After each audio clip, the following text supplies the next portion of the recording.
हजारों साल नरगिस अपनी बेनूरी पे रोती है। बड़ी मुश्किल से होता है चमन में दीदावर पैदा।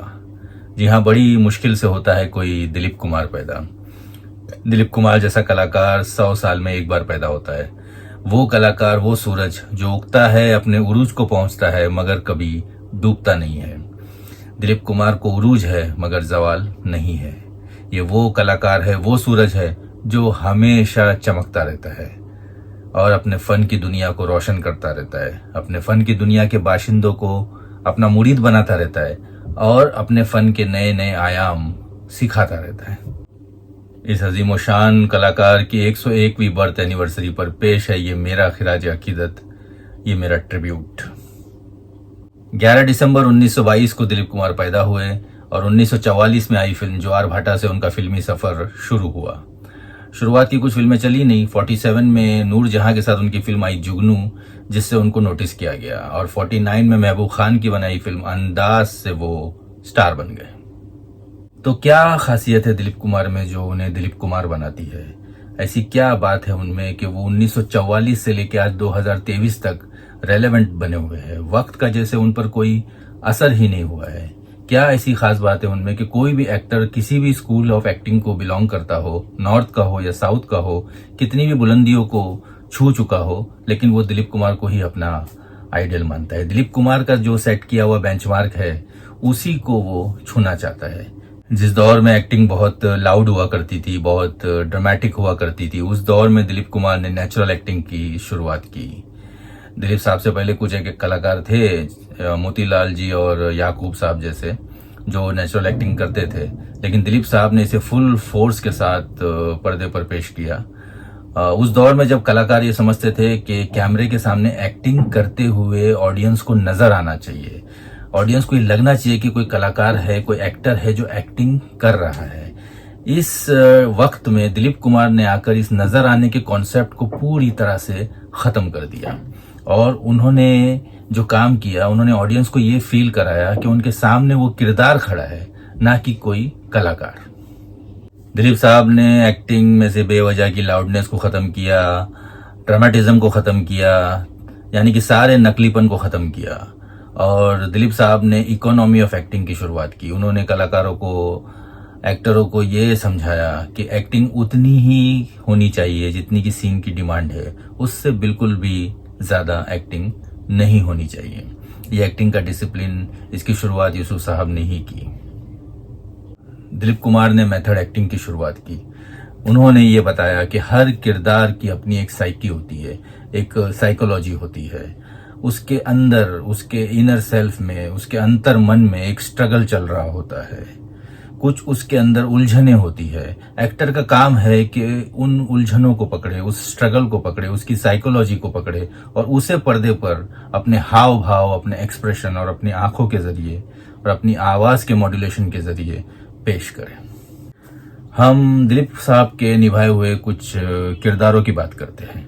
सबसे पहले मैं बात करूंगा देवदास की।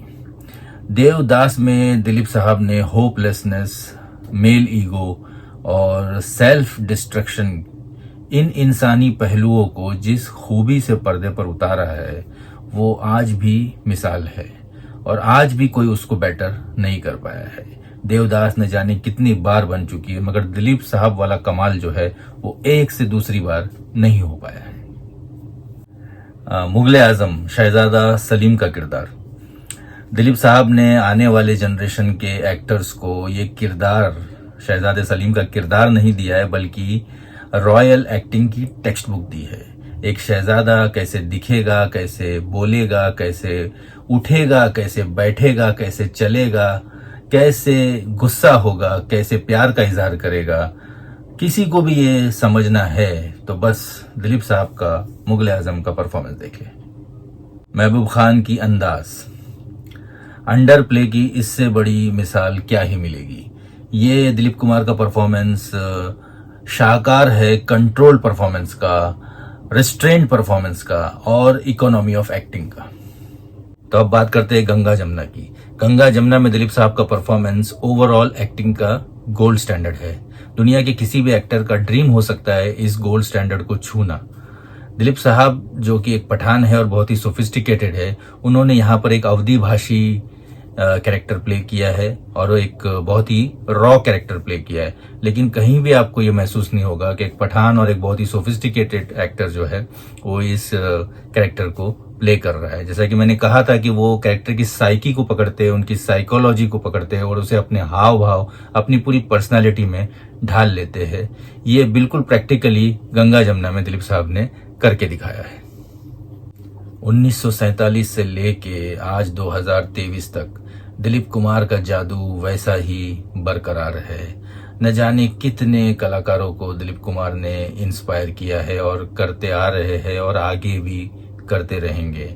अपने दौर में मनोज कुमार, राजेंद्र कुमार, धर्मेंद्र, संजय खान जैसे एक्टर, बाद में अमिताभ बच्चन, आज के सुपरस्टार शाहरुख खान, यहाँ तक कि आर्ट फिल्म इंडस्ट्री के बड़े बड़े दिग्गज कलाकार जिनका दुनिया में कोई सानी नहीं है, जैसे नसीरुद्दीन शाह, फारूक शेख, इरफान खान, इन सब को भी दिलीप साहब ने ही इंस्पायर किया है। दिलीप कुमार एक ऐसे एक्टर है जो आर्ट सिनेमा, कमर्शियल सिनेमा, इस बैरियर को तो क्रॉस कर चुके हैं, लैंग्वेज के बैरियर को भी वो क्रॉस कर चुके हैं। साउथ फिल्म इंडस्ट्री में के भी बड़े बड़े एक्टर्स है वो दिलीप साहब के ही फैन है। कमल हासन भी जो है वो दिलीप साहब को ही अपना आइडल मानते हैं।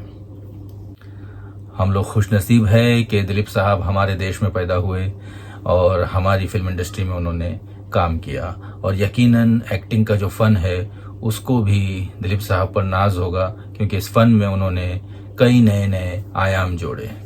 जैसा कि मैंने कहा, दिलीप साहब वो सूरज है जो उगता है, अपने उरूज को पहुंचता है, मगर डूबता नहीं है। तो ये सूरज कभी डूबेगा नहीं जब तक ये फिल्म इंडस्ट्री है, जब तक एक्टिंग का फन है। ये सूरज जो है इस फन की दुनिया को रोशन करता ही रहेगा।